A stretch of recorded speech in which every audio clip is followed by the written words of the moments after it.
નર્મદા લાઈવમાં તમારું સ્વાગત છે। નવા વર્ષને આવકારવા માટે લોકો તૈયારીઓ કરી રહ્યા છે, ત્યારે ગુજરાતમાં દારૂની રેલમછેલ રોકવા માટે પોલીસ પણ તૈયાર થઈ ગઈ છે। ખાસ કરીને મધ્યપ્રદેશ, રાજસ્થાન અને હરિયાણાથી ગુજરાતમાં દારૂ ઘૂસણવા માટે નર્મદા જિલ્લાની ધનસેરા ચેકપોસ્ટનો બુટલેગરો ઉપયોગ કરતા હોય છે। ત્યારે નવા વર્ષને ધ્યાને રાખી આ ચેકપોસ્ટ ખાતે વાહન ચેકિંગ સઘન બનાવી દેવામાં આવ્યું છે।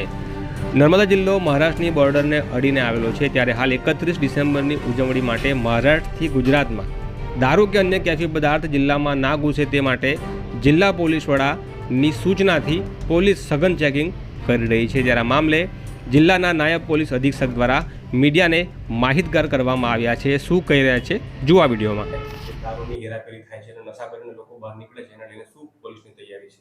નર્મદા જિલ્લો એ સરહદી જિલ્લો આવેલો છે, જેની મુખ્યત્વે હદ મહારાષ્ટ્ર રાજ્ય જોડે સંકળાયેલી છે, જેથી ત્યાં સાગબારા પોલીસ સ્ટેશનમાં આંતરરાજ્ય 4 ચેકપોસ્ટ તથા દેડિયાપાડા પોલીસ સ્ટેશનમાં 2 આંતરરાજ્ય ચેકપોસ્ટ ઊભી કરવામાં આવેલી છે। તે ઉપરાંત જિલ્લામાં બીજી પણ 6 જેવી નાની ચેકપોસ્ટો ઊભી કરવામાં આવેલી છે અને 31માં કોઈ વ્યસન કરીને નીકળે નહીં અને વાહનથી અકસ્માત ન કરે તે હેતુથી બ્રેથ એનાલાઇઝરથી પણ ચેકિંગનું કાર્યવાહી ચાલુ છે અને કોઈ પણ સંજોગોમાં આવી પ્રવૃત્તિ ચાલવા દેવામાં આવશે નહીં।